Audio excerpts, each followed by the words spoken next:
گالیاں بہت نکالتے ہیں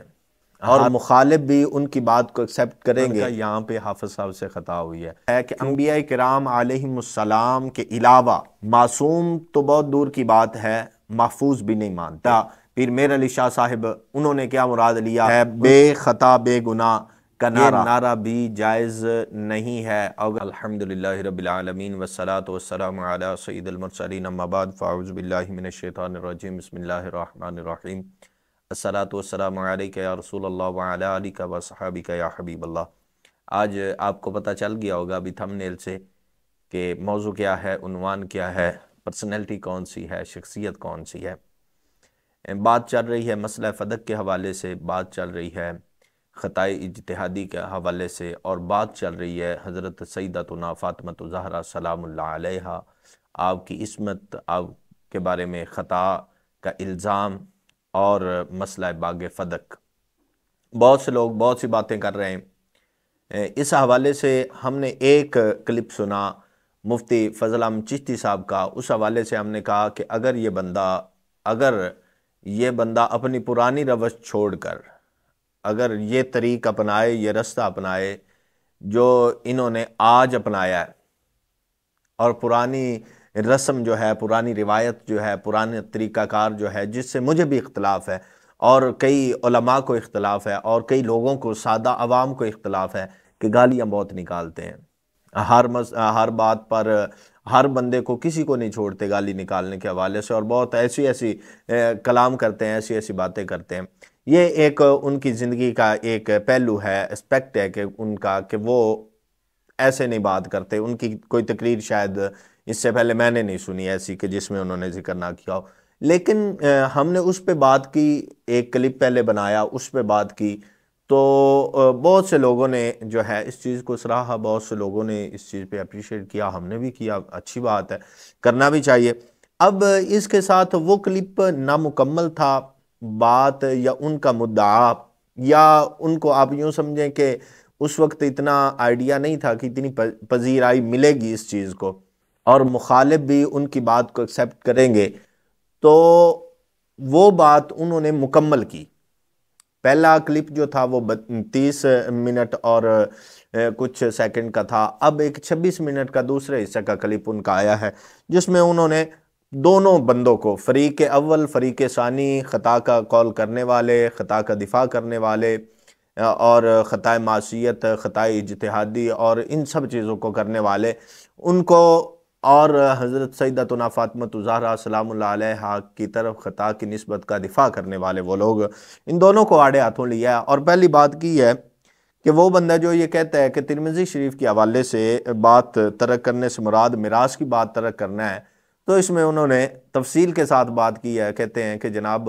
یہ ترمذی شریف کا حوالہ اس حوالے سے نہیں دے سکتے کیونکہ جو راوی ہے وہ اس پائے کا راوی نہیں ہے اس کی بات کو قبولیت کا درجہ مل سکے۔ اب دوسری بات یہ ہے کہ حافظ ابن حجر عسقلانی کی وہ عبارت پیش کرتے ہیں،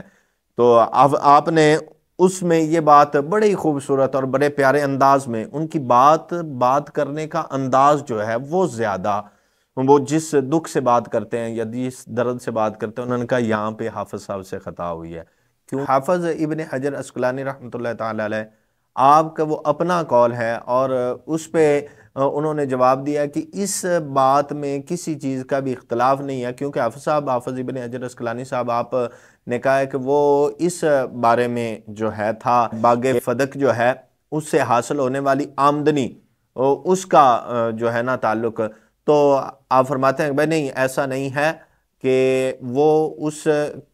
سے حاصل ہونے والی آمدنی کا نہیں، بلکہ باغ فدق کے حوالے سے مطالبہ تھا، تو اس لیے وہاں پہ حافظ ابن حجر عسقلانی رحمۃ اللہ تعالی علیہ آپ سے خطا ہوئی ہے۔ اب انہوں نے پھر آگے بات کی فریق ثانی، یعنی کہ مفتی حنیف قریشی اور ان کے دیگر، تو مفتی حنیف قریشی کی ایک ویڈیو انہوں نے چلائی، اور ساتھ ہی وہ جو کتاب کا نام لے رہے ہیں، کتاب کا حوالہ دے رہے ہیں، کشف الاسرار،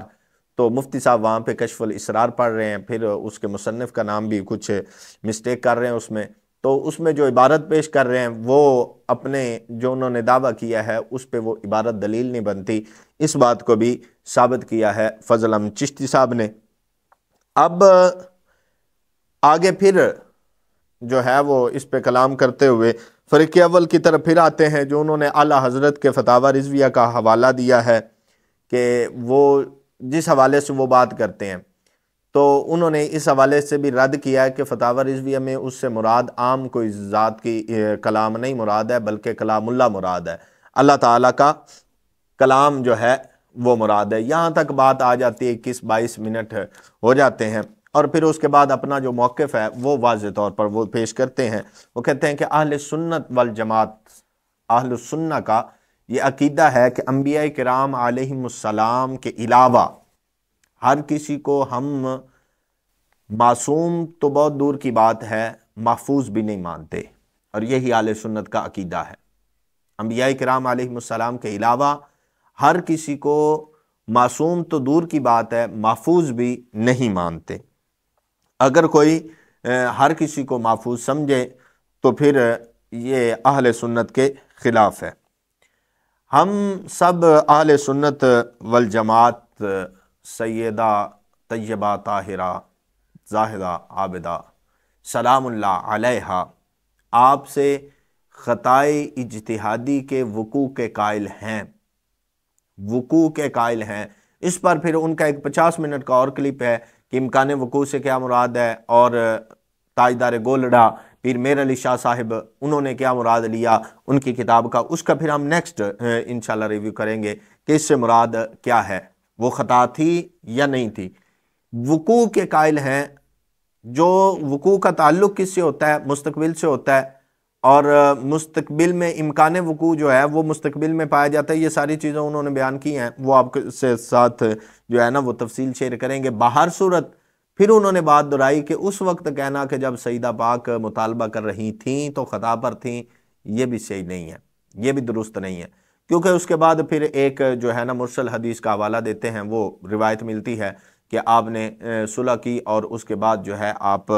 کی طبیعت وہ ٹھیک ہوئی اور آپ نے صلح کی، حضرت جو ہیں حضرت ابوبکر صدیق سے آپ کی صلح ہوئی اور معاملات آپ کے ٹھیک ہو گئے۔ یہاں پہ ایک بات اور انہوں نے کی ہے، بے خطا بے گناہ کا نعرہ یہ لگانا، ایک خاص لوگ ہیں کچھ بے خطا بے گناہ کا نعرہ لگاتے ہیں۔ تو اس حوالے سے بات کی کہ اگر یہ کہا جائے کہ بے خطا بے گناہ، اور پھر آگے وہ ذکر کرتے ہیں جس شخصیت کا،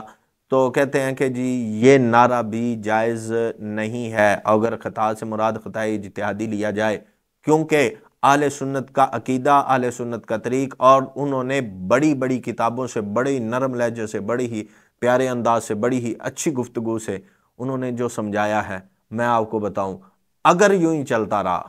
اگر یہ بندہ یوں ہی کلام کرتا رہا، اگر یہ بندہ یوں ہی بات کرتا رہا، تو قریب نہیں ہے کہ یہ سارے جو اپنے آپ کو کوئی کسی جماعت کا جناب سربراہ، تو کوئی کسی کا سربراہ، تو کوئی پورے مسلک کا سربراہ، تو کوئی کسی کا امیر، تو کوئی کسی کا امیر، ان سب کا جو پروگرام ہے نا جناب وہ ختم ہو جائے گا، ان سب کو کوئی پوچھنے والا نہیں ہوگا اگر وہ اس طریق سے کلام کرے، کیونکہ ان کے پاس علم ہے، پھر فہم ہے، اور پھر بات کرنے کا ڈھنگ ہے، اور اب تو ان کے پاس وہ درد بھی ہے جس سے لوگ سمجھ سکتے ہیں۔ تو ہمارے جو اب تک اکابر بنے ہوئے ہیں اس صدی میں یا اس آج کے دور میں، ان سے گزارش ہے تھوڑا سا آپ بھی ہوش کے ناخن لیں۔